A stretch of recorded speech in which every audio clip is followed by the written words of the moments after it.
கிராம மிஷனரி இயக்கம் வழங்கும் கிராமிய நேரம் என்ற இந்த நிகழ்ச்சிக்கு உங்களை அன்புடன் வரவேற்கிறோம். இயேசு கிறிஸ்துவின் இனிய நாமத்தினாலே கிராம மிஷனரி இயக்க குடும்பத்தின் சார்பாக இந்த செய்தியை கேட்கிற உங்கள் ஒவ்வொருவருக்கும், நிகழ்ச்சியில பங்கு வருகிற ஒவ்வொருவருக்கும் என்னுடைய அன்பின் வாழ்த்துக்கள். அல்லேலூயா. ஒன்றும் கவலைப்படாதீங்க, ஏசப்பா உயிரோட தான் இருக்கிறார். அல்லேலூயா. 27 வருஷம் முடிஞ்சு 28வது வருஷமா அந்த ஏசப்பாவோடு நடக்கிறேங்க. தோல்விகள் வந்தது உண்மைதான், கஷ்டங்கள் வந்தது, குறைச்சல்கள் வந்தது, அவமானங்கள் வந்தது, நிந்தைகள் வந்தது உண்மைதான், பரிசுத்தத்திலிருந்து விழுகிற நிலைமைகள் வந்தது உண்மைதான்.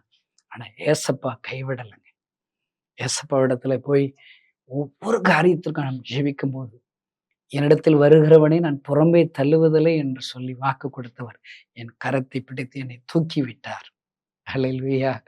சில பேர்கள் எனக்கு என்னோடு கூட தொடர்பு கொண்டு கடினமாக வார்த்தையினாலே என்னை திட்டவர்கள் உண்டு. நான் சொல்வேன், ஏன் என்னை திட்டுகிறீர்கள்? உங்களிடத்தில் இப்படிப்பட்ட குறைவுகள் இருக்கிறதே, இப்படி உங்களை குறித்து நாங்கள் கேள்விப்பட்டோம், உண்மைதானா? நான் சொல்லுவேன், ஆம் உண்மைதான். நான் அந்த ஆரம்ப காலகட்டங்களில் சில குறைவுகள் இருந்தது, தள்ளாட்டம் இருந்தது, குந்தி குந்தி நடந்தது உண்மைதான். அதெல்லாம் கீமுங்க. அல்லேலூயா. கீமுனா என்ன? இயேசு கிறிஸ்து என் உள்ளத்திலே பிறப்பதற்கு முன்பாக, என்னை கேட்டா கிறிஸ்தவனா, கிறிஸ்தவனா, முக்கா கிறிஸ்தவனா இருந்ததுக்கு முன்பாக. ஆனால் இப்பொழுது அதை நான் ஆண்டவரிடத்திலே அறிக்கையிட்டேன். ஆண்டவர் என்னை மன்னித்தார், அவர் பிள்ளையாக என்னை ஏற்றுக்கொண்டார், என்னை அபிஷேகித்தார், வரங்களை கொடுத்தார், வல்லமைகளை கொடுத்தார். இப்பொழுது ஆயிரக்கணக்கான லட்சக்கணக்கான ஜனங்களுக்கு என்னை பயன்படுத்துகிறார். அன்பு சகோதரனே, என்கிட்ட நீங்க ஃபோன் போட்டதுனால உங்களுக்கு ரொம்ப சந்தோஷம். என்னைய குறைய சொல்லி சொல்லி சொல்லி நீங்க நரகத்துக்கு போயிடாதீங்க. எனக்காக நீங்க ஜெபம் பண்ணுங்க. அது ஒரு காலகட்டம். நல்லா சொல்றேன், நீங்க யாராவது ஒருத்தரை குறித்து அவர் இப்படி செஞ்சுட்டார், அப்படி செஞ்சார், அந்த ஊழியர் இப்படி பாவம் செஞ்சுட்டான்னு சொல்லி நீங்க கேள்விப்பட்டு அதை மற்றவங்ககிட்ட போய் சொல்லி தொலையாதீங்க. நீங்க அவங்களுக்காக ஜெபம் பண்ணுங்க. ஏன்னா அவங்க அந்த பாவத்தை செஞ்சிருப்பது உண்மையா இருக்கலாம். அடுத்து ஒரு நாள் மனஸ்தாபப்பட்டு ஆண்டவரிடத்துல போய் அந்தரங்கத்தில் இருக்கிற பிதாவை நோக்கி என் பாவத்தை மன்னிங்க ஆண்டவரேன்னு சொல்லி அழுது ஜெபித்திருப்பார்கள், உபவாசித்து ஜெபித்திருப்பார்கள். ஆண்டவர் என்ன செய்வார் உங்களுக்கு தெரியாதா? ஆண்டவர் உங்க பாவத்தெல்லாம் மன்னிச்சிருப்பாருங்க. பரவாயில்ல, நான் என் பிள்ளையா உன்னை ஏற்றுக்கொள்றேன், நான் உனக்கா சிந்தின அந்த ரத்தத்தினாலே பாவத்தை முற்றிலுமா கழுவி நீக்கிறேன்னு சொல்லி சுத்தப்படுத்திருப்பாரு. அவங்களுக்கு அடுத்த கிருபை வரங்களை கொடுத்து அவங்களை பெரிய ஊழியக்கார பயன்படுத்த ஆரம்பிச்சிருவாரு. நீங்க அங்கேயே நிக்க கூடாது. அவரு தப்பு செஞ்சுட்டாரா, தப்பு செஞ்சுட்டாரா, நீங்க நரகத்துக்கு போயிடக்கூடாது. அல்லேலூயா. பாருங்கள், கிறிஸ்துவ வாழ்க்கைங்கிறது மற்றவர்களுக்காக ஜெபிக்கிறது தான் நம்முடைய வாழ்க்கை. மற்றவர்களை குறை கண்டுபிடிக்கிறது நம்முடைய வாழ்க்கை கிடையாது. அது ஒரு பெரிய சந்தோஷம். உங்களுக்கு தெரியுமா? அந்த விஎம்எம் ஊழியத்துல என்னெல்லாம் குறை இருக்கு உனக்கு தெரியுமா? டேவிட் கணேசன்ட்ட என்னெல்லாம் குறை இருக்கு உனக்கு தெரியுமா? அடியாத்தி கேள்விப்படலையா?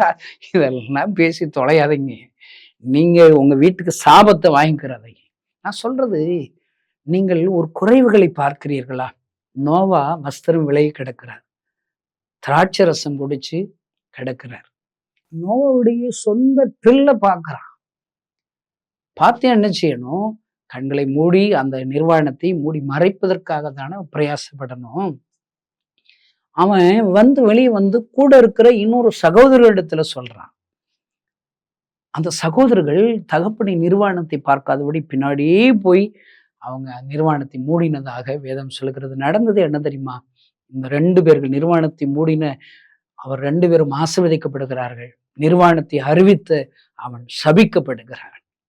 உங்களுக்கு பைபிளை வாழ்க்கையில அப்ளை பண்ணணுங்க. நாம மற்றவர்களுக்காக குறைவுகளுக்காக ஜெபிக்கிறதுக்கு மட்டும்தான் பைபிள் அதிகாரம் சொல்லுது, கிரிட்டிசிசம் பண்ணுவதற்கல்ல. அவங்கள்ட்ட நேரம் எடுத்து நாங்க இப்படி கேள்விப்படுறோம், நீங்க கொஞ்சம் சரிப்படுத்தி கொள்ளுங்க. நான் என்னுடைய ஊழிய ஆரம்ப நாட்கள்ல ஆண்டு ஒரு உடன்படிக்கை செய்ய சொன்னார். இப்ப என்ன குறித்து ஒரு 2 பேர் குறை பேசுறாங்க. அந்த 2 பேரு இப்படி குறை பேசுறாங்கிறத ஒருத்தர் 3வது ஆள் என்கிட்ட வந்து சொல்றான். இப்படி அவங்க 2 பேரும் பேசுறாங்க. அவங்கள போய் என்னன்னு பார்க்குறேன்னு போய் நான் அவங்ககிட்ட போய் கேட்பேன். ஏங்க என்ன எப்படி சொல்றீங்க? நான் அவங்ககிட்ட பேசணும். அப்படித்தானே பேசுவோம். ஆனா ஆண்டவர் சொல்றார், அப்படி பேசாத. அவர்களாகவே உன்னிடத்திலே நேரடியாக இப்படி உன்னிடத்தில் குறைவுகள் இருக்க கணேசன் கேள்விப்படுகிறோம், உண்மையா என்று கேட்டால் அவங்களுக்கு நீ பதில் சொல்லணும். ஆமாங்க, உண்மைதான், என்னை மன்னிச்சிருங்க, இல்ல நீங்க கேள்விப்பட்ட தப்புங்க, அப்படி தவற புரிந்திருக்க உங்களுடைய வாதங்களை வைக்கலாம். 3வது ஆள் பேச்சை கேட்டு போய் என்னை ஏன் குறை சொல்லணும்னு சொல்லக்கூடிய இதெல்லாம் கிறிஸ்தவ வாழ்க்கையில இருக்கிற சில கேரக்டர்ஸ், நல்ல கேரக்டர்ஸை நீங்க படிக்கணுங்க. கனிகள் அதான். நீங்க ஆதியாமத்துல இருந்து வெளிப்படுத்தல் வரைக்கும் மனப்பாடம் பண்ணி என்னங்க பிரயோஜனம்? வாழ்க்கையில அப்ளை பண்ணணும். ஆவிக்குரிய கனிகள் 9ன்னு பைபிள்ல போட்டிருக்கு. அந்த கனிகள்ல 9 கனிகள்ல எத்தனை பாடம் பாஸ், எத்தனை பாடம் ஃபெயில்? இந்த செய்தியை கேட்கிற நீங்க சொல்லுங்க பார்க்கலாம். முதல் பாடம் என்ன? அன்பு. அன்புங்கிற பாடத்துல நீங்க பாஸ் பண்ணிட்டீங்க. கடந்த ஒரு 30 நாள்ல நான் எல்லார் மேல அன்பா இருந்தேன், யாரையும் குறை பேசல, யாரையும் தப்பா நினைக்கல, இச்சிக்கல, காயப்படுத்தல, சொல்ல முடியுமா? நம்ம ஒவ்வொருத்தரையும் உன் கண்ணுல இருக்கிற துரும்ப பாரு. அல்லேலூயா. என்ன, மற்றவங்களையே பார்க்க கூடாதுங்க. நம்மங்க எழுப்புதல் இல்லாத காரணம் எல்லாத்தையும் பார்த்துக்கிட்டே இருக்குதுங்க. நீங்க ஒரு சர்ச்சுக்கு போனா ஆண்டவர் என் கூட என்ன பேசுறாருன்னு பார்க்கணும். இதுல எனக்கு என்ன வார்த்தைகள் வந்துச்சு, என்ன ஆறுதல் வந்துச்சு, எதை சரிப்படுத்தணும், எதை ஆண்டவர் கடிந்து கொண்டார், எதை நீங்க பார்க்கணும். அங்க அங்க போய் அவங்க என்ன ட்ரெஸ் போட்டு வந்தாங்க, இவங்க என்ன ட்ரெஸ் போட்டாங்க, பாஸ்ட் எங்க தப்பு விட்டாரு, அதெல்லாம் பார்ப்பீங்க. அதுக்காகலே உள்ள போனா இயேசுவை பார்க்கணும். இயேசுவை போல நீங்க மாறணுங்க. ஆயக்காரன் பரிசேயன் 2 பேரும் ஒரே சர்ச்சுக்கு போறாங்க, ஒரே பாட்டை பாடுறாங்க, ஒரே பிரசங்கத்தை கேட்கறாங்க, எல்லாம் கேட்கறாங்க. ஆனா வீட்டுக்கு போய் இயேசுவோடு போனது யாரு? ஒருத்தன் தான் போறான். ஒருத்தன் பூரா பெருமை, ஐயோ நான் வாரத்துல 2 நாள் உபவாசம் பண்றேன், தசமம் கொடுக்குறேன், ஆண்டவர் அவனை போடான்ட்டார். அன்பிற்குரியவைகளே, இயேசுவை பார்க்கணும். அவன் தூரத்தில் மார்த்தட்டி அழுகிறான், கிருபையாயிரும் என்று அழுகிறான். நான் இன்றைக்கு என்னுடைய ஜெப வாழ்க்கையை எப்படி தெரியுமா ஜெபிக்கிறேன்? 1 மணி நேரம் ஜெபிக்கிறேன்னா கிட்டத்தட்ட 50 நிமிடங்கள் எனக்காகத்தான் நான் ஜெபிக்கிறேன். ஏன்னா என்னை பத்தி எனக்கு தெரியும் இல்லைங்க. இப்ப இந்த செய்தி கேட்கிற நீங்கன்னா நல்லவங்களா? உங்களை கொஞ்சம் யோசித்து பாருங்கங்க. உங்கள்கிட்ட தவறுகளே இல்லையா? பாவங்களே இல்லையா? குறைச்சல்களே இல்லையா? அல்லேலூயா. நான் நான் ஒரு முட்டா பையங்க. நீங்க என்ன திட்டுனாலும் எனக்கு ஒன்றும் கோவம் வர, ஏன்னா என்கிட்ட குறை இருக்குல்ல. என் குறைவுகளை என்னால் சரிப்படுத்த முடியாது. அருமையான தேவனுடைய நான் என்ன செய்றேன்? எனக்காக நான் பாடல் பாடுகிறேன் ஆண்டவரிடத்துல. ஆராதிக்கிறது எனக்காகத்தான். அந்நிய பாஷை பேசி எனக்கு பக்தி விருத்திக்காக தான் நான் அந்நிய பாஷை நான் ஜெபிக்கிறேன். நன்றாக பாவங்களை அறிக்கை எடுக்கிறேன். காலையில நல்ல ஒயிட் ட்ரெஸ் போட்டு வெளியே போறோம். சாயங்காலம் வரையில அப்படியே ஒயிட் இருக்குதாங்க. நம்மளை அறியாமல தூசி வருது. ஆனா தூசிக்குள்ள நம்ம பெரளவா செய்யறோம். நல்லா ஞாபகம் வச்சுக்கோங்க. உங்களுடைய பரிசுத்த வாழ்க்கைங்கிறது எப்படி? காலையில நீங்க வீட்டை விட்டு கிளம்புறீங்களா? வரும்போது ஆண்டுடைய சமூகத்தில் இரவுல நீங்கள் மறுபடியும் சந்திக்கும் போது உங்கள் இருதயம் அசூசிப்படும், உங்கள் சிந்தனைகள் அசூசிப்படும். பாவம் செய்திருப்போம். அதனாலதான் எனக்கு ஆண்டுடைய வார்த்தையை சொல்லி கொடுத்த சிவகாசியில இருக்கிற ஒரு பால்ராஜ் அப்படிங்கிற ஒரு அண்ணன் சொல்லி கொடுத்தாங்க. ஒவ்வொரு நாளும் நீ ஆண்டவரை சந்திக்கும் போது நீ பாவரிக்கை ஜெபத்தை செய்ய வேண்டும் என்று சொல்லி கொடுத்தார்கள். எப்படி ஜெபிக்கணும்? கற்றுக் கொடுத்த பாடம் என்ன தெரியுமா? ஆண்டவரே, இன்றைக்கு என்ன முழுவதுமாக என்னை பாதுகாத்ததற்கா ஸ்தோத்திரம்னு ஸ்தோத்திர பலி சொல்லிட்டு, இன்றைக்கு என் கண்களினாலே, இருதயத்தின் நினைவுகளினாலே, சிந்தனைகளினாலே, சரீரத்தின் அவயங்களினாலே, என்னுடைய செய்கைகளினாலே நான் பாவம் செய்தேன். ஆண்டவரே, என் பாவத்தை மன்னிங்க. உம்முடைய பரிசுத்தமுள்ள ரத்தத்தினாலே என்னை கழுவி பரிசுத்தப்படுத்துங்க. என்னை உம்முடைய பிள்ளையாக மாற்றுங்க. தெரிந்தோ தெரியாமலோ எத்தனையோ பாவத்தை நான் செஞ்சிருக்கலாம், மன்னிங்கன்னு சொல்லி உங்களை பாவரிக்க பண்ணிட்டு தாங்க நீங்க அடுத்து நீங்க ஜெபத்திற்கு போகணும். அல்லேலூயா. நான் சொல்றேன், இதெல்லாம் செஞ்சு முடிக்கிறதுக்கு ஒவ்வொரு நாளும் 50 நிமிஷம் ஆயிருதுங்க. 1 மணி நேரத்தை ஜெபிக்கணும். மீதி 10 நிமிஷத்துல மற்றவர்களுக்காக ஜெபிக்கணும். இல்ல கூடுதலா நேரம் வேணுமா? ஒரு 1.5 மணி நேரம், 1.5 மணி நேரம் மற்றவங்களுக்கு ஜெபிக்கணுங்க. இப்படி நீங்க ஜெபம் பண்ணுங்க. உங்களுடைய ஜெபம் வல்லமையுள்ளதாக இருக்கும். ஆண்டவர் உங்களோடு கூட பேசுவார். எப்பொழுதுமே ஜெபம் ஆண்டவருடைய சமூகத்துல போறோம்னா ஒவ்வொரு ஜெப நேரத்துல ஆண்டவர் பேசுவாருங்க. இப்ப நான் மட்டும்தான் என்னுடைய ஒரு அறையில நானும் இருக்கோம், என் மனைவி இருக்கிறாங்க, இல்ல என் பிள்ளைகள் இருக்காங்க. நான் மட்டும்தான் பேசிட்டே இருப்பேன். எதிரில் உள்ளவங்க என்கிட்ட பேச மாட்டாங்கன்னா அது அது நல்ல அது உறவு இல்லைல்ல. கிறிஸ்தவ வாழ்க்கை நல்லா ஞாபகம் வச்சுக்கோங்க. நீங்கள் உண்மையும் உத்தமத்தோடு ஒழுங்கு கிரமத்தோடு ஒரு ஜெப வாழ்க்கை வேத வாசிப்பு இருக்கிறதா, ஆண்டவரு உங்களோடு கூட பேசுவார். அவருடைய குரல் உங்களுக்கு பரிச்சயமா மாறும். நான் அடிக்கடி போற கூட்டங்கள் எல்லாம் என்ன சொல்லிக் கொடுக்குறேன், ஒரு கிறிஸ்தவன் இயேசப்பாவுடைய சத்தத்தை கேட்கணும். பரிசுத்த ஆவியுடைய குரல் இது கேட்கணும். பைபிள் சொல்லுகிறது, வலதுபுறமும் இடதுபுறமும் சாயும் போது வழி இதுவே என்று சொல்லுகிற சத்தத்தை நீங்கள் பின்னாலே கேட்பீர்கள். கேட்க முடியுங்க. இன்னும் அழகாக ஆண்டவர் சொல்றாரு, என் ஆடுகள் என் சத்தத்திற்கு செவி கொடுக்கும். ஆண்டவர் பேசுற சத்தம் உங்களுக்கு கேட்கணுங்க. கேட்கணும். இது ஆண்டவருடைய வார்த்தை, இது ஆண்டவருடைய பிரசன்னம், இது ஆண்டவர் எனக்கு சொல்லிக் கொடுக்கிறார். இந்த போதகர் மூலியமாக, என்னுடைய போதகர் மூலியமாக இந்த வார்த்தை எனக்குரிய தீர்க்க தரிசனம். ஆண்டவருடைய வார்த்தைகளை வகைப்படுத்தணும், வேறுபடுத்த தெரியணும், உங்களுக்கு இனம் காண தெரியணும். இப்ப நீங்க ஒரு 1000 மாடுகள் விட்டுக்கோங்க. 1000 மாடுகள்ல ஒரே ஒரு தாயை விட்டீங்கன்னா 1000 கண்ணுக்குட்டி இருக்குது, 1000 மாடுகள் இருக்குது. அந்த தாய் மாடு தன்னுடைய கண்ணுக்குட்டி எதன் கரெக்டா அடையாளம் கண்டுபிடிக்கும். கண்ணுக்குட்டிக்கு தாய் எதன் கட்டாயம் கண்டுபிடிக்குங்க. அல்லேலூயா! என்ன அன்புங்க. இப்ப எங்க வீட்டுல 2 பொம்மேரியன் நாய் வச்சிருக்கிறேன். என்னுடைய கால் சத்தம் வந்த உடனே, நான் நடக்கிற அந்த பாதை வந்த உடனே கேட்டுக்கிட்டு வந்து நிக்குங்க. அதுக்கு தெரியும். அது அந்த அசைவு கூட என் நாய்க்கு தெரியுங்க. நான் பேசுற தமிழ் வார்த்தைகள் என்னுடைய நாய்க்கு தெரியுங்க. உள்ளே போ அப்படின்னா போதுங்க, கூண்டுக்குள்ள போய் நிக்குங்க. நான் ஒரு பிளாக்கின்னு ஒரு நாய் வச்சிருக்கேன், அது ஓடி வரும். ஒயிட்சி அது ஓடி வரும். நான் சொல்றேன், ஒரு எஜமான் நான் வளர்க்குற நாய்களுக்கே என்னுடைய குரல் தெரிகிறதே. ஐயோ, கிறிஸ்தவ நண்பர்களுக்கு ஏசப்பாவுடைய குரல் இன்னும் பரிச்சயமாக மாறவில்லையே. நீங்க எத்தனை வருஷம் கிறிஸ்தவ வாழ்க்கை வாழ்றீங்க? இன்னும் யாரோ ஒருத்தர் ஜெபித்தாதான் எனக்கு அற்புதம் நடக்கும். தடுமாறுறீங்களா, தள்ளாடுறீங்களா, தப்பான முடிவு எடுக்கிறீங்களா? நீங்க முதல்ல கற்றுக்கொள்கிற பாடம் ஏசப்பாவுடைய குரலை கேளுங்க. இப்ப என் மனைவி குரல் எனக்கு தெரியும். எனக்கு 3 பெண் பிள்ளைகள், ஒரு பையன் இருக்கிறான். என்ற லீடர்ஸ் குரல் தெரியும். நான் வளர்க்குற பிள்ளைகள் குரல் தெரியும். எப்படி அவளோடு கூட நேரம் செலவழிக்கிறேன், அவருடைய குரல் எனக்கு பரிச்சயமா மாறிச்சு. யாரு எந்த இடத்துல பேசினாலும் எனக்கு குரல் தெரியும். இது இவங்க வார்த்தை, இவங்க சத்தம். நான் நேசிக்கிற மோகன் சி லாசரஸ் அண்ணன் எங்கோ ஒரு செய்தி கேசட்டு பக்கத்து தெருக்கள்ல யாரோ ஒரு வீட்டுல கேட்கறாங்களா, எனக்கு தெரியும். அவங்க அண்ணன் பேசிட்டு இருக்கிறாங்க. இது மோகன் சி லாசரசனுடைய செய்தி. ஏன்னா நான் ரட்சிக்கப்பட்ட உடனே சிவகாசியில பெல் ஹோட்டல் என்று ஒரு இடத்துல அங்க ஒரு லைப்ரரி இருந்துச்சு. அங்க அண்ணன் பேசின 100கணக்கான செய்திகள் இருக்கும். அங்க எல்லாம் ஒரு வாரத்துக்கு ஒரு 2 கேசட் வாடகைக்கு எடுத்துட்டு போகலாம். அதுல உள்ள எல்லா கேசட்டு செய்திகளை கேட்டு கேட்டு அவங்களுடைய குரல், அந்த வார்த்தைகள் எல்லாம் எனக்கு பரிச்சயமாக மாறிடுச்சு. அல்லேலூயா! இதே போலதாங்க நான் ஏசப்பா சமூகத்துல காத்திருக்க அவன் மீது அன்பு செலுத்த ஆண்டவருடைய குரல் எனக்கு பரிச்சயமா மாறிடுச்சு. இல்லாட்டி இவ்வளவு பெரிய ஊழிய தலைவனா எப்படிங்க இருக்க முடியும்? இதை செய், இதை செய்யாத, இதை பேசு, எல்லாம் ஆண்டவர் சொல்லிக் கொடுக்கிறார். அல்லேலூயா! என்ன அன்பு ஐயா! எனக்கு ஆசைங்க, இந்த செய்தி கேட்கிற நீங்க எல்லாரும் ஒரு ஒழுங்கும் கிரமமான ஒரு ஜெப வாழ்க்கையை ஆண்டவரோடு கூட தொடங்குங்க. ஆண்டவர் உங்களோடு கூட பேசுவார். அல்லேலூயா! அவர் பேச ஆரம்பிச்சுட்டா உங்களுக்கு தோல்விகளே வராதுங்க. தோல்விகள் வந்தாலும் அது ஜெயமா மாறும்.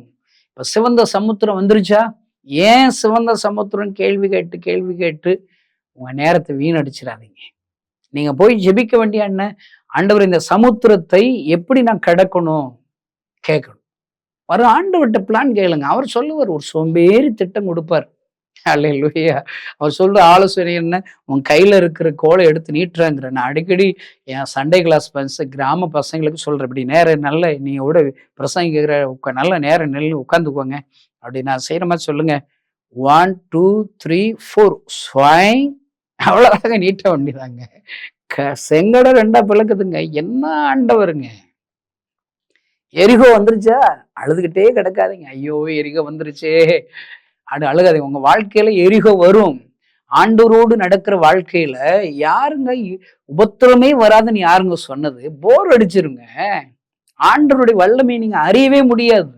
கூட இருக்கிற சீசர்கள் தான், அவர் தான் அங்க போங்க, புறப்பட்டு போங்கன்னு சொல்லி மத்திய 14ல துரிதப்படுத்துகிறார். ஆண்டவருடைய வார்த்தைகளை சொல்லி புறப்பட்டு போறாங்க. ஆனா அங்கு அலைகள் வருகிறது, எதிர்காற்றடிக்கிறது, பயப்படுகிறார்கள். அல்லேலூயா. அவர்தான் போன்னு சொல்லுவாரு. ஆனால் பிரச்சனைகள் வரும். ஆனால் ஆண்டவர் மறுபடியுமாக வந்து கடல் மீது நடந்து இயற்கைக்கு அப்பாற்பட்ட அற்புதத்தை செய்கிற தேவன் என்பதை அவர் நிரூபிக்கிறார். காற்று கடலில் அமர்ந்து விடுகிறது, அமைதலாகிறது. அக்கறைக்கு போவோம் வாருங்கள்னு சொல்லி அவர் தான் அழைச்சிட்டு போவார். ஆனா பிரச்சனைகள் வரும். வந்தா என்ன, ஆண்டவர் அற்புதம் இதெல்லாம் எதற்காக? உன்னோடு கூட இருக்கிற ஆண்டவராகி நான் எவ்வளவு பெரிய அற்புதம் உள்ள ஆண்டவர் என்பதை நீ அறிஞ்சு கொள்ளுங்கிறத ஆண்டவர் சொல்லிக் கொடுப்பதற்காக சில அற்புதங்களை செய்து காண்பிக்கிறாருங்க. ஆமென். அல்லேலூயா. உலகத்தில் உபத்திரம் உண்டு, ஆனாலும் திடன் கொள்ளுங்கள், நான் அந்த உலகத்தை ஜெயித்தேன் என்றுதான் சொல்றாரு. உபத்திரமே வராதுன்னு சொல்லலைங்க. என்ன வேணாலும் வரட்டும். எரிகோ வந்துருச்சா, அழுகாதீங்க. கடன் பிரச்சனை வந்துருச்சு, வியாதி எரிகோ வந்துருச்சு, குழந்தை பாக்கியம் இல்லை, அவமான நிந்த கஷ்டம் அழுக கண்ணீர் அழுதுகிட்டே இருந்து பல மாதங்களை வேஸ்ட் பண்ணிட்டீங்க. இன்னும் வேஸ்ட் பண்ணாதீங்க. ஆண்டவர்கிட்ட போய் உட்காருங்க, அழுங்க, ஆண்டவர்கிட்ட ஒப்பு கொடுங்க. ஆண்டவரை நான் என்ன செய்யணும்னு கேளுங்க. ஆண்டவர் சொல்றாரு பாருங்க. அதை சுத்தி வாங்குற, நான் அடிக்கடி சொல்றேன், கிறிஸ்தவங்களுக்கு ஊர் சுத்துறதே பிடிக்கும். சும்மா தாங்க சுத்தி சுத்தி வர்றோம். தமிழ்நாடு அப்படியே தான் இருக்குது, இந்தியா அப்படியே இருக்குது. கிராமங்கள் பாழாய் போயிருச்சுங்க. பாவம் பெருகுதான் செய்யுது. பாவம் எங்க குறையுது? குறையுது பாருங்க. எல்லாம் பெரியவங்க தான் அந்த காலத்துல எங்க கிராமத்துல குடிப்பாங்க. இப்ப வாலிபர்கள் குடிக்க ஆரம்பிச்சிட்டாங்க. இப்ப நான் கேள்விப்படுற ஒரு சில விஷயங்கள், சில கிராமங்கள்ல பெண்களும் குடிக்கிறாங்க. பெண்களும் குடிக்கிறாங்க. ஏன்னா வேதனைங்க. சிறு பிள்ளைகள் குடிக்க பழகுறாங்க. ஒரு டீச்சர் சொல்றாங்க, என் கிளாஸ்க்கு நான் 7ஆம் படிக்க வர்ற பிள்ளைகள் ஆளுக்கு 5 ரூபா 10 ரூபா போட்டு அங்க போய் சாராய் பாட்டில வாங்கி எல்லாரும் ஷேர் பண்ணி குடிச்சிட்டு தான் கிளாஸ்க்கே வர்றாங்க. சின்ன பிள்ளைகள்ங்க, பெண் பிள்ளைகள். ஏன்னா வேதனை ஐயா, வேதனை. அருமையான தேவனுடைய பிள்ளைகளே, ஆண்டவருடைய சமூகத்தில் அமரும் போது ஆண்டவர் திட்டங்களை தருவார். சும்மாவே இருக்கக்கூடாது, அழுதுகிட்டே இருக்கக்கூடாது. ஆண்டவர்கிட்ட போன ஒரு பதில் தருவாருங்க. எரிகோவை சுத்தி வாங்குறாரு. கடைசியா அவர் சொல்லும் போது ஆர்ப்பரிக்கணும், அவ்வளவுதாங்க. சும்மா சும்மா சத்தம் போடக்கூடாது. இன்னைக்கு கிறிஸ்தவ சபைகள்ல கிறிஸ்தவ கூட சத்தம் மட்டும்தாங்க கூடுது. கை தட்டுறாங்க, மியூசிக் என்ன மியூசிக்ங்க, இறைச்சல். அப்பா, அந்த ஸ்பீக்கர் பாக்ஸ் எல்லாம் நெஞ்ச பிளக்குதுங்க. சவுண்டு ரொம்ப இருக்குதுங்க.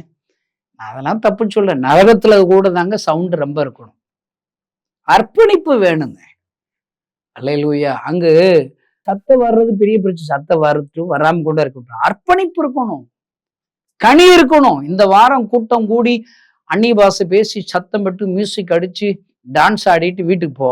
அடுத்து வரும்போது ஒரு 100 பேர் சர்ச்சுக்கு வந்துட்டு ஆட்டம் போட்டு போறீங்களா, அந்நிய பாஷை கேட்டு ஒரு பிரசங்கத்தை போட்டு போறீங்களா, அடுத்த வாட்டி ஒருத்தராவது உங்க சர்ச்சுக்கு வர வேண்டாமா?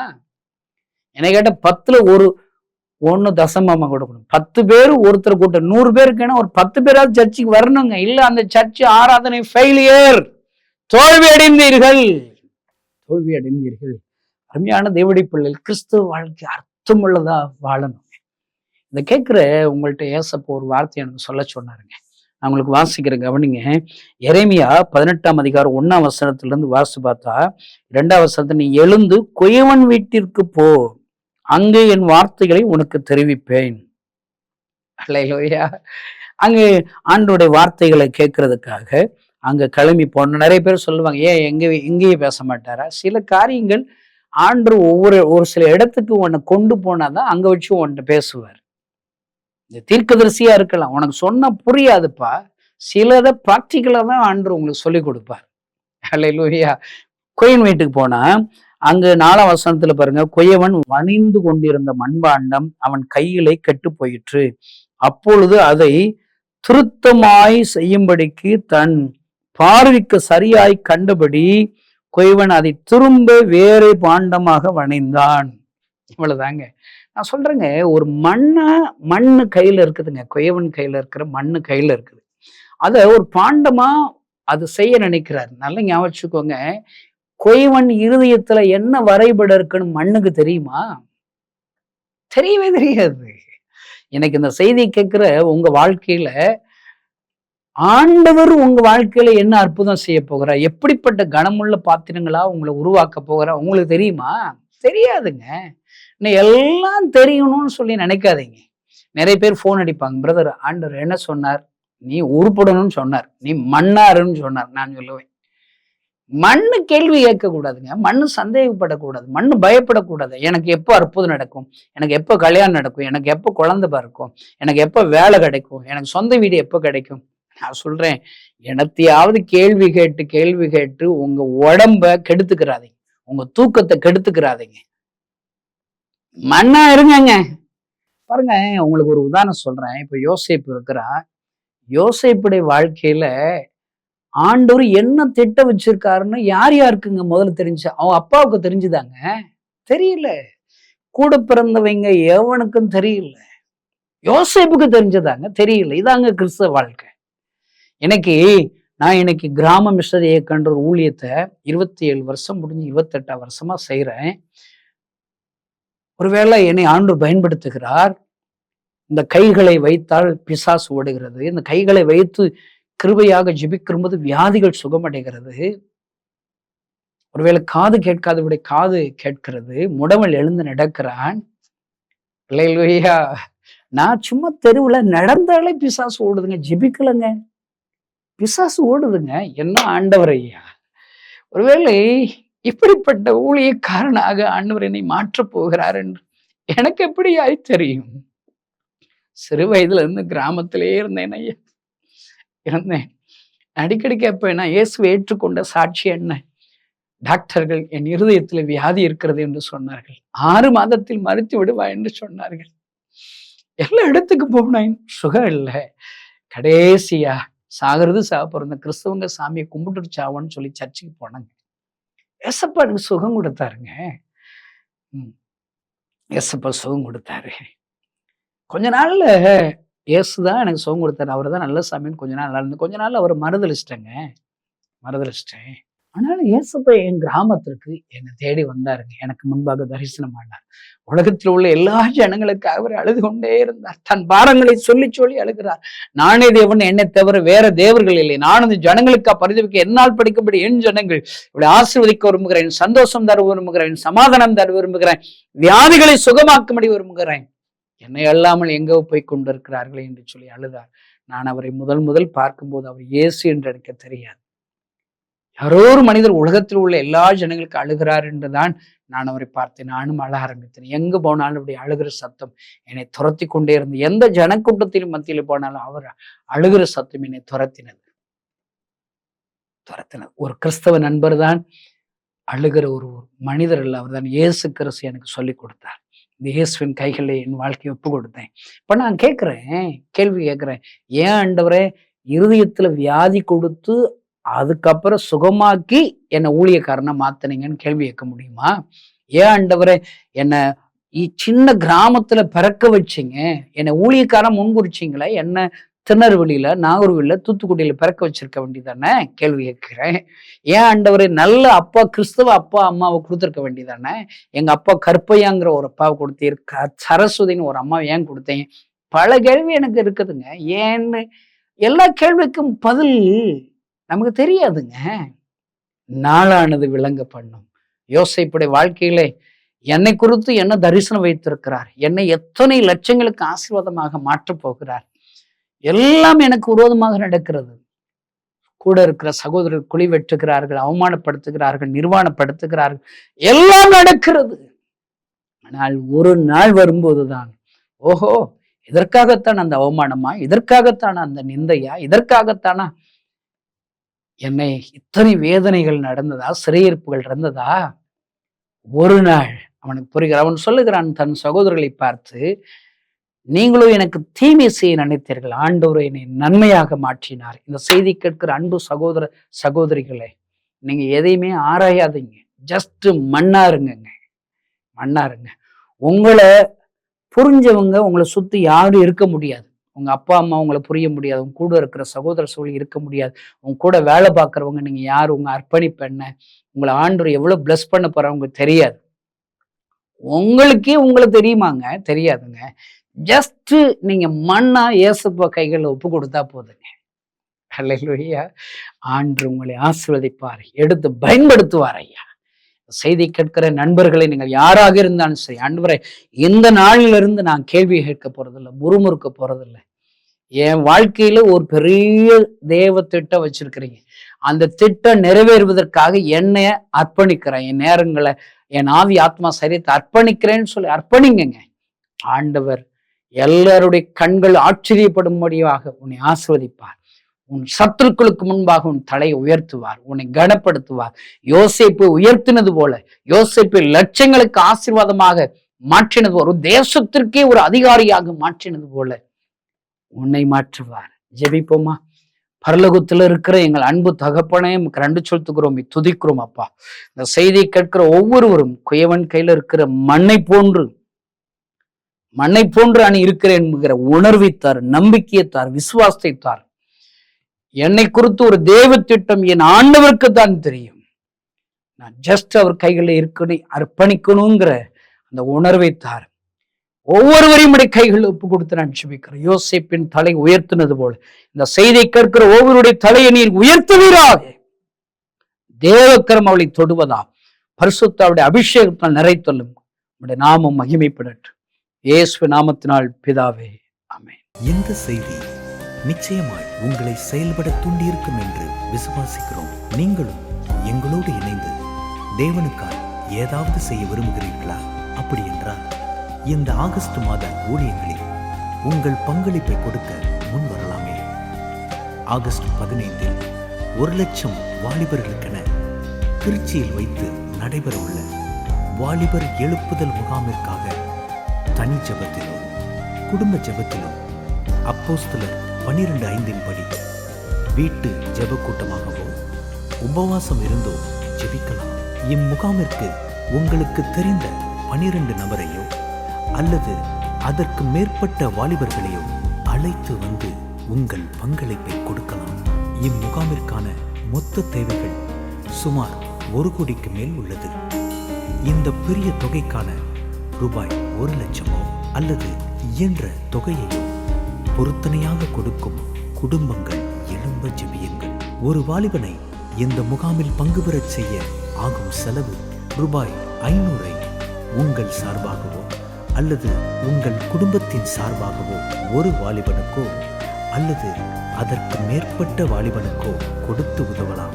நமது பணித்தள கிராமங்களில் இருந்து வாகனங்கள் மூலம் வாலிபர்களை அழைத்து வர ஒரு வேனிற்கு ஆகும் செலவு ரூபாய் 10,000 அல்லது ஒரு பஸ்ஸிற்காகும் செலவு ரூபாய் 20,000 கொடுக்கும் நபர்கள் எழும்ப ஜெபியுங்கள். இம்முகாமில் பங்கு பெறும் கிராமப்புற வாலிபர்களில் சுமார் 20,000க்கும் மேற்பட்டோர் வேதாகமம் இல்லாத பின்னணியிலிருந்து வருபவர்களே. அவர்களுக்கு வேதாகமம் கொடுக்க ரூபாய் 300 கொடுத்து ஒரு வேதாகமமோ அல்லது அதற்கு மேற்பட்ட வேதாகமங்களோ வாங்கி கொடுப்போர் எழும்ப ஜெபியுங்கள். மேலும் எங்களோடு தொடர்பு கொள்ள விரும்பினால் எங்களுடைய முகவரியை குறித்துக் கொள்ளுங்கள். கிராம மிஷனரி இயக்கம், தபால் பெட்டி எண் 51, விருதுநகர் 626001. இந்த நிகழ்ச்சியையோ அல்லது எங்கள் ஊழியத்தையோ தாங்க விரும்பினால் கீழ்கண்ட எண்ணை தொடர்பு கொள்ளவும். 7378000444. கர்த்தர் உங்களை ஆசீர்வதிப்பாராக.